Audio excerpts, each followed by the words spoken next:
Have you ever found yourself just wondering about, well, all the really intricate stuff happening right around the middle of pregnancy? Like, what does being 19 weeks pregnant actually mean? Not just for the baby, but for the whole journey. Welcome to the Deep Dive.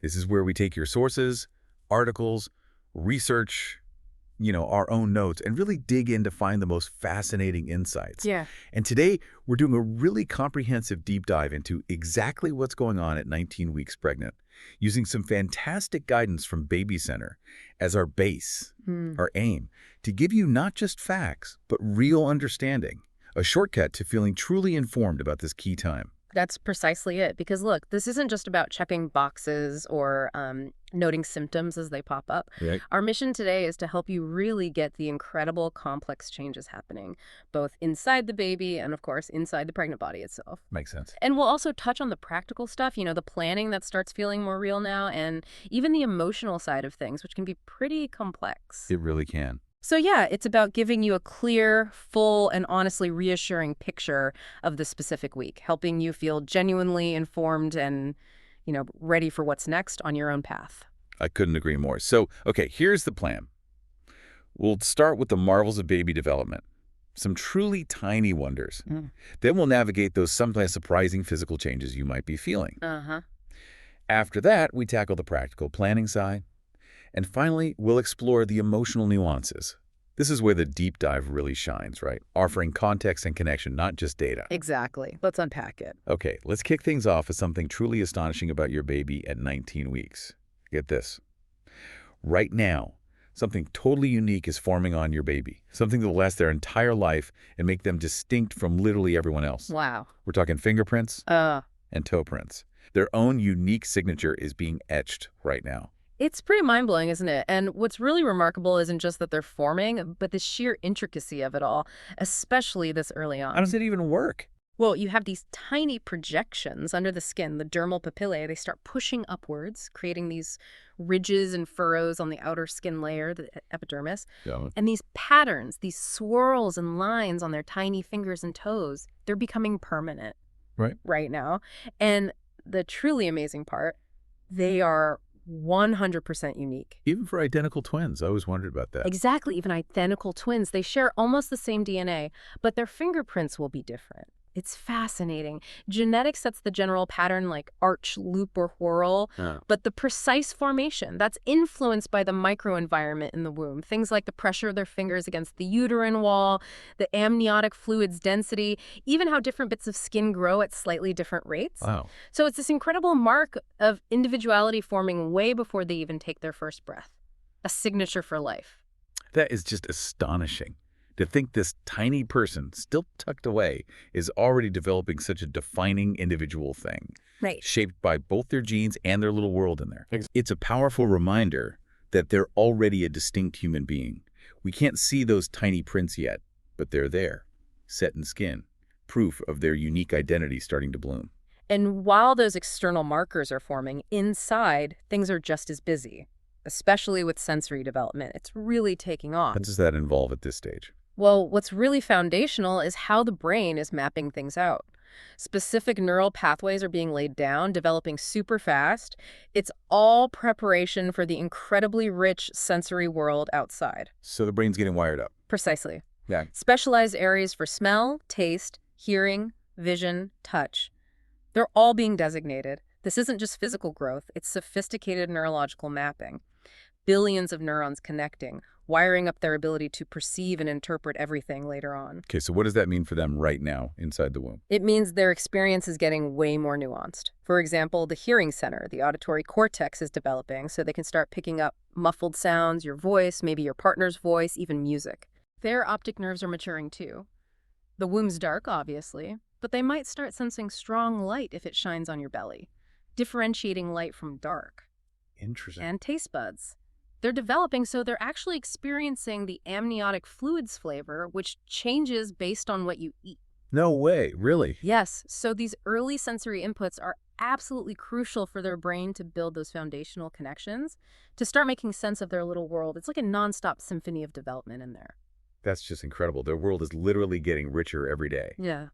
And speaking of protection and development, there's another fascinating layer forming on the baby now, right? something called vernix caseosa. Ah, yes, the vernix. It sounds a bit strange, but it's truly one of nature's most ingenious designs. It's that white, waxy, almost cheesy-looking coating that forms on their skin. Cheesy. Okay. But what does it do? It's amazing stuff, really multitasking. Its main job, the obvious one, is to protect and moisturize that super delicate baby skin while it's submerged in amniotic fluid for months on end. Right, because otherwise. Otherwise, their skin would get chapped, irritated, totally waterlogged.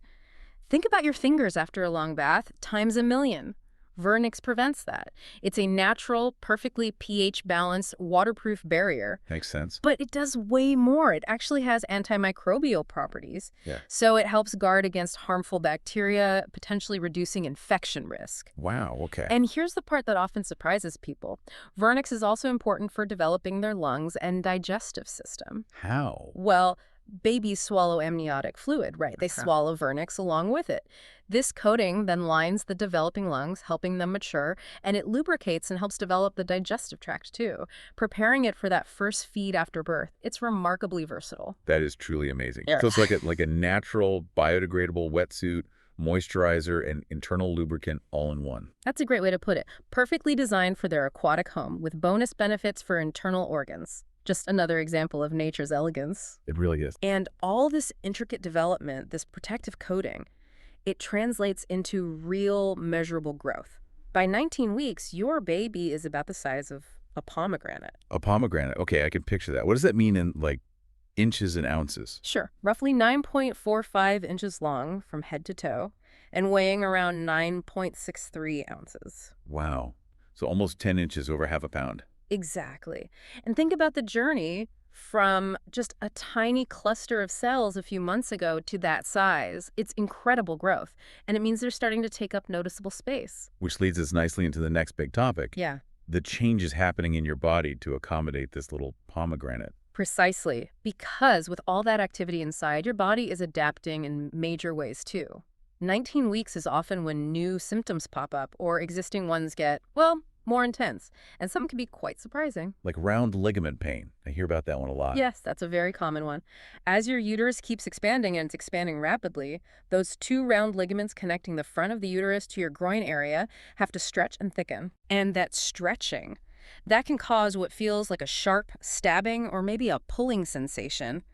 That's round ligament pain. Where do you usually feel it? Typically, it starts deep in your groin, often just on one side, and it might shoot upwards and outwards towards the top of your hip. And what makes it happen? Sudden movements are the usual triggers, like rolling over in bed too quickly, standing up fast, coughing, sometimes even just laughing hard. Oh, great. Laughing hurts. Yeah, potentially. But if you feel it, the best thing is usually just to stop what you're doing, rest for a moment, try to notice what movements trigger it and maybe avoid them if you can. A warm compress might help sometimes too. Okay. The good news is it's usually really brief. Just a few seconds, maybe a minute or two, and it eases quickly. It's totally normal, just uncomfortable. Yeah. Your internal architecture is literally shifting. That makes sense. Your body's doing its job, even if it's a bit ouchy sometimes. But, and this is really important, right? You need to know the difference between that normal pain and other kinds of abdominal discomfort. Absolutely critical. This is where being informed and advocating for yourself really matters. Not all pain is created equal during pregnancy. So, what are the red flags? When should you worry? Okay, you need to call your doctor or midwife right away if you have abdominal cramping or pain that doesn't go away when you rest. Or if the pain is severe, like really intense and different from anything else you've felt. Got it.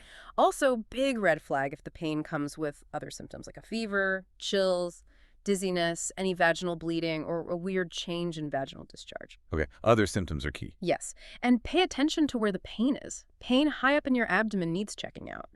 Or if your belly feels unusually tender when you touch it, especially that rebound tenderness where it hurts more when you release pressure after gently pushing down, that could signal an infection or something more serious. Wow, okay. That's important to know. Definitely. And if you can't reach your provider quickly or the symptoms are severe or came on suddenly, don't hesitate. Call 911 or head straight to the ER. Always, always err on the side of caution. Your health and the baby's health are paramount. That is such crucial advice. Yeah. Never feel bad about getting checked out if you're concerned. Okay, shifting gears a bit. Let's talk skin. because 19 weeks often brings some pretty physical changes there too, right? Like your body becomes a canvas for pregnancy hormones. Huh, pregnancy canvas. I like that. Yes, absolutely. Those surging hormones, especially estrogen, plus increased activity in your melanin-producing cells, the ones that make pigment, they can cause a whole range of skin changes. Some are quite common, others less so. Like what? Well, you might notice your palms look redder than usual. That's palmar erythema from increased blood flow. Very common is melasma, the so-called mask of pregnancy. Yeah. That shows up as darker patches of skin, usually symmetrical on your upper lip, cheeks, forehead. Can be subtle, can be quite noticeable. And it's not just the face. Hormones can also darken your nipples and areolas, any existing freckles or scars you have, the skin under your arms, your inner thighs, even your vulva. Wow, okay. So darkening is common. Very. And then there's the linea nigra, that dark line that often appears running from your belly button down to your pubic bone. It's actually always there, technically, as the linea alba, but pregnancy pigmentation makes it visible. Right, I've seen that. So the big question, are these changes permanent? Great question. And the answer is reassuringly no. These pigmentation changes are temporary. They should gradually fade away after you have the baby, usually within a few months. So it's a temporary transformation. Okay, that's good to know. It's quite the process, isn't it? Your body just adapting in all these visible ways. And speaking of surprising but common things linked to these body changes, nosebleeds. They seem to catch people off guard. They really do, but they're more common than you'd think. Some studies say up to 1 in 5 pregnant women get them. 1 in 5.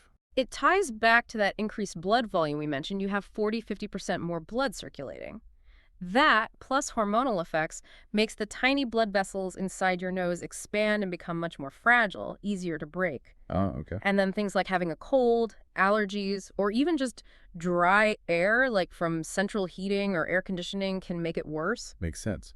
So if you do get one, what's the best way to handle it? Good first aid helps a lot. Sit down, lean slightly forward, not back. You don't want blood going down your throat. Keep your head higher than your heart. Okay, lean forward. Then, pinch the soft lower part of your nose firmly with your thumb and finger for about 10 to 15 minutes straight. Breathe through your mouth. You can also put a cold pack or some ice wrapped in a cloth on the bridge of your nose to help constrict those vessels. Got it. 10–15 minutes pinch, cold pack. Exactly. If it's really heavy bleeding, doesn't stop after maybe 20 minutes, or you feel dizzy, then definitely give your doctor or midwife a call. But usually that first aid does the trick. It's just another reminder of how pregnancy affects your whole system. That's such a practical tip, thanks. Okay, another common one that feels weird is shortness of breath, like suddenly getting winded going upstairs, or even just talking. Oh yes, absolutely. And it's not just in your head, it's a real physiological response. Yeah. Your body simply needs more oxygen during pregnancy for you and the growing baby. So how does it adapt? Your respiratory system makes subtle adjustments. You actually start breathing more deeply with each breath, taking in and exhaling more air even when you're resting. This extra effort can make you feel breathless sometimes. Okay. And later on, as your uterus gets bigger, it physically pushes up on your diaphragm, your main breathing muscle, which can make that feeling even more pronounced. So what should you do if you feel winded? Mostly just listen to your body. Pause. Rest.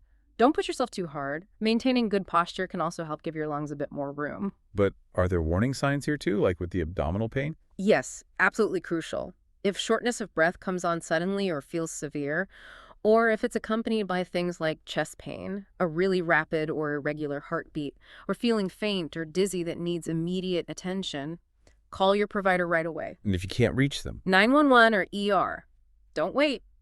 While usually it's just normal pregnancy adaptation, those symptoms could indicate something more serious, like severe anemia, an asthma flare-up, or even, rarely, a blood clot in the lungs. So it needs checking out urgently. Okay, that's really important. So wrapping up this section on physical changes, what's the big takeaway for someone listening? I think the key thing is empowerment through knowledge. Understanding these common symptoms, what's normal, what's not, and critically, when to seek help can seriously reduce anxiety. Right. It lets you navigate these changes with more confidence. Exactly. Knowledge is power, especially during such a transformative time. Okay, so we've covered the incredible baby development and the big physical shifts in your body. So let's pivot to the practical stuff and the emotional side too, which really starts coming into focus around 19 weeks. It's not just about biology anymore, it's about preparing your life. And first up, embracing your changing body shape. Finding clothes that feel good. Yes. This is often when things start feeling, well, noticeably different shape-wise, and finding maternity clothes that you actually like and feel comfortable in is important. It can be tricky, though. It can, but remember, there's no single right pregnancy body. Whether you're petite, curvy, carrying high, carrying low, you can find styles that flatter you. The absolute most important thing, feeling comfortable and confident. That's key. It really is. It's more than just fashion. It's about accepting and celebrating this amazing transformation your body's going through. Find clothes that support you, literally and figuratively. I love that perspective, Yeah. celebrating the change, not just covering it up. Okay, practical task number 2, and this one often surprises people with how early they need to start. Childcare. Oh, this is a big one. And the foresight needed can be really surprising, especially for first-timers. Right, it feels so far away. It does, but securing good childcare can take a long time.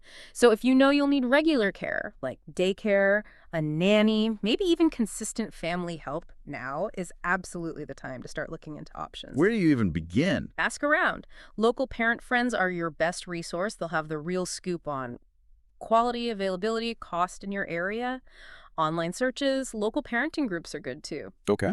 But be prepared, especially in high-demand areas. Daycare centers can have long waiting lists, like 6 months, a year, sometimes even more. Wow. Yeah. So start researching now, schedule some tours, meet the staff, get a feel for the places. And if you find ones you like, get on those wait lists. It feels early, but trust me, it's timely. Okay, that's a serious heads up. Get on it early. But while you're planning for the future baby needs, don't forget to enjoy the now, right?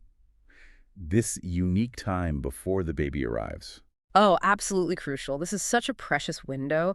You really need to intentionally carve out time to enjoy yourselves, whether it's just you or you and your partner or close friends. Like what kind of things? It doesn't have to be huge. Buy tickets to that concert you wanted to see. Go to a late movie and actually stay for the credits. Enjoy waiting in line for brunch without worrying about a feeding schedule. Take a day trip somewhere nearby without packing a diaper bag. Huh. Simple pleasures. Exactly. Or, if you want something bigger, now's the perfect time to plan a baby moon, a proper getaway. Ah, the baby moon. Yeah. The point isn't just fun, though. That's great. It's about connecting, recharging, making memories during the specific stage of anticipation. These moments are really valuable before life shifts. That's a wonderful reminder. Prioritize that connection time. Now, speaking of prioritizing, sleep. It's something everyone tells you to get now, but it can be surprisingly hard during pregnancy itself, right? Oh, the irony. Yes. Getting enough quality sleep can become a real challenge now and beyond. And it's so important for your physical and mental health. What makes it so hard? So many things. Peeing constantly because your kidneys are working overtime and there's pressure on your bladder. Feeling anxious about everything. Just not being able to get comfortable with the bump. Waking up starving, heartburn kicking in, leg cramps. Or sometimes just plain old insomnia. The list is long. It is, but there are things you can do. Think about what and when you eat and drink. Maybe smaller meals, less liquid right before bed. Okay. Good sleep hygiene is huge. Consistent bedtime, cool, dark room, ditch the phone screen before bed. Right. And pillows. Seriously, the right pillow support can be a lifesaver. Many people swear by pregnancy pillows. I've heard that too. And importantly, talk to your doctor or midwife. They know your specifics. They can offer tailored advice, maybe even suggest safe remedies if things are really tough. Don't just suffer through it. Good point. Yeah. Ask for help. Okay, one last thing in this planning section. Community. Connecting with other expecting parents. How important is that? Hugely important. I'd even call it a lifeline. A lifeline. Wow. Yeah, because people going through the same thing or who've just gone through it offer a unique kind of understanding and support. Non-judgmental advice, empathy. It's invaluable. And building those connections now means you have that network in place before the baby arrives, when you might really need it. So where do you find these people? Lots of places. Look for local in-person groups. Sometimes hospitals or community centers run them. Prenatal yoga or childbirth classes are fantastic for meeting people due around the same time. Yeah. And online communities are huge now. Places like the BabyCenter community have birth clubs everyone due in the same month, instant connection, or topic-specific groups for whatever you're dealing with. So the takeaway is build your village now. Exactly. Build your support network proactively. Find those empathetic ears. You absolutely don't have to do this alone. It makes the whole journey feel more shared, less isolating. Okay, let's tackle a topic that comes up all the time and honestly can cause a bit of stress. The baby bump. The size, the shape, why everyone looks so different. We're calling it the belly bump mystery. Huh. That's a good name for it. Because it really can feel like a mystery, especially when you start comparing. Right. You see someone else do the same time and think, why don't I look like that? Exactly. So let's start with the most important thing. Please, try not to worry. There is absolutely no set formula for when you start showing or how big your bump should be at 19 weeks, or any week, really. Okay, deep breath. No formula. None. It's incredibly individual. The key thing, the only thing that really matters, is that your doctor or midwife confirms your baby is growing well and your weight gain is on track. If they say things look good, then there's zero reason to stress about your bump size compared to anyone else's. That's such a relief to hear stated so clearly, because the comparison trap is real. It really is. So let's unpack why there's so much variation. Understanding the factors can help demystify it. Okay, let's do it. What makes some bumps appear bigger earlier on, say around 19 weeks? Several things can contribute. What's fascinating is how they often interact. First, if it's not your first pregnancy. Ah, okay. Why is that? Your abdominal muscles and your uterus have been stretched before. They might be a bit more relaxed, less taut, so the bump might pop out a bit sooner or look bigger. Your body kind of remembers what to do. Makes sense. Muscle memory for bumps. Sort of. Also, your torso length matters. If you have a shorter torso, there's less vertical space for the growing uterus. So where does it go? Outwards, leading to a more prominent bump. Interesting. Body geometry. Exactly. And the baby's position plays a role too. If the baby is positioned more towards the front of your uterus, that can naturally make the bump look bigger. Okay. Then, obviously, if you're carrying twins or more multiples, your bump will be significantly larger because, well, there's more baby in there. Right, that one's straightforward. And finally, overall weight gain during pregnancy can contribute to the appearance of a larger bump too. It's all perfectly normal variation. Those are all really clear reasons. So conversely, what about people who feel like their bump is smaller than expected or they aren't really showing much by 19 weeks? Equally valid reasons for that too, and this really highlights that question. Why do we compare? There's such a wide range of normals. So what factors lead to a smaller looking bump? Okay, opposite logic applies sometimes. If it's your first pregnancy, your abdominal muscles haven't been stretched before. They're likely tighter, providing more internal support, which can mean the bump appears later or looks smaller initially. Okay, first timer effect. Yep. Also, if you're taller or have a long torso, there's simply more room vertically inside your body. The uterus can expand upwards more before it needs to push outward significantly, so the bump might look less prominent. More internal space. Got it. Baby's position again. If the baby is snuggled more towards your back or just positioned in a way that doesn't project outwards as much, the bump will look smaller. And if you had really strong core muscles before pregnancy, those muscles provide more support and can sometimes delay how soon you show or make the bump seem more compact. Strong abs holding it in. Essentially, yes. And lastly, for people in larger bodies, a plus-size pregnancy, it might just take longer for the distinct baby bump shape to become clearly visible separate from their overall shape. Again, totally normal. It's all about your unique body and this specific pregnancy. That makes so much sense. It really drives home that it's not about comparing, but understanding your own body, your own journey. Your bump is yours, and that's exactly right. Okay, as we start to wrap up our deep dive into week 19, let's touch on some, let's say, special considerations and dive a bit deeper into the emotional side of things. Because pregnancy isn't just physical, right? It's a massive emotional journey. Oh, absolutely. Profoundly emotional. And for some, that journey carries unique complexities that really deserve acknowledgement. Like parents expecting a rainbow baby. Can you explain what that means? Yes. A rainbow baby is a deeply meaningful term for a baby that's expected or born after the parents have experienced a previous loss, like a miscarriage, stillbirth, or the death of an infant. The rainbow after the storm. That's beautiful. It must be incredibly complex emotionally. Immensely complex. And that emotional landscape is really worth exploring. Parents expecting a rainbow baby often navigate this intense, sometimes overwhelming mix of feelings. There's profound worry coexisting with excitement, deep-seated fear alongside incredible joy. I can only imagine. There's the hope for this new life, of course, but it's often intertwined with the ongoing grief for the baby they lost. They might feel extra anxious, hypervigilant for reassurance, maybe even feel guilty for feeling happy while still mourning. It's such a delicate balance. How can people navigate that? Finding support is key. talking to others who've been through it, perhaps in support groups. Professional counseling can be incredibly helpful too, creating a safe space to process those layered emotions, honoring the past while embracing the present pregnancy. So what this really highlights is the incredible emotional resilience involved, the capacity to hold both grief and hope. It's about finding ways to remember and honor the previous loss, maybe through quiet reflection or little symbols, while also fully allowing the joy and celebration for this current pregnancy. It's a really powerful testament to love and hope. Beautifully put. And shifting gears slightly to something more celebratory, but still involving planning, the baby shower. It might seem early to some, but 19 weeks is actually a great time to start thinking about it. Really? Already? Yeah, because if you connect it to the bigger picture, the shower is often the community's way of celebrating the upcoming arrival, and making sure it's special and reflects your wishes takes a bit of coordination. Okay, so what needs thinking about now? Start talking to whoever might host it, a friend, family member, maybe even you. Discuss potential themes, if that's your thing. Think about gifts. Are you doing a registry? And crucially, the guest list. Who do you want there to celebrate with you? Right, the logistics. Exactly. It seems simple, but it involves social planning, managing expectations, and making sure this milestone feels supportive and joyful for you. A little forethought now makes a big difference later. Good advice. Plan ahead for the party. Okay. And speaking of planning for baby names, this is often the fun part, right? Maybe sometimes the tricky part. Definitely can be both.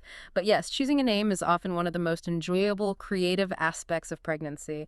It's like picking out their first, most personal gift. Where can people find inspiration if they're stuck? Oh, everywhere. The source material had some lovely ideas. Think about nature names inspired by elements, plants, animals, seasons, or maybe outer space constellations, planets, evoking that sense of wonder. Ooh, I like the space idea. Right, or names that embody qualities you hope for: love, peace, strength. You can explore origins, meanings, family traditions.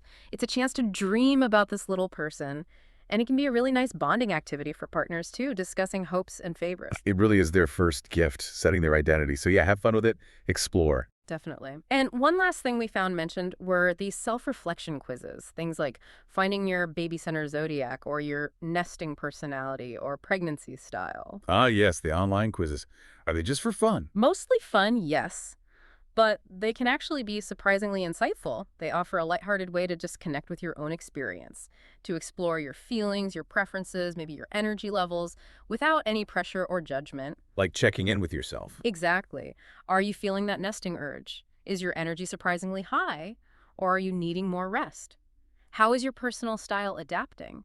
It's just a gentle way to explore your unique pregnancy vibe and maybe find a little joy or understanding in the process. That actually raises a good point. How can we use tools like that, even the fun ones, to just understand ourselves better on this journey?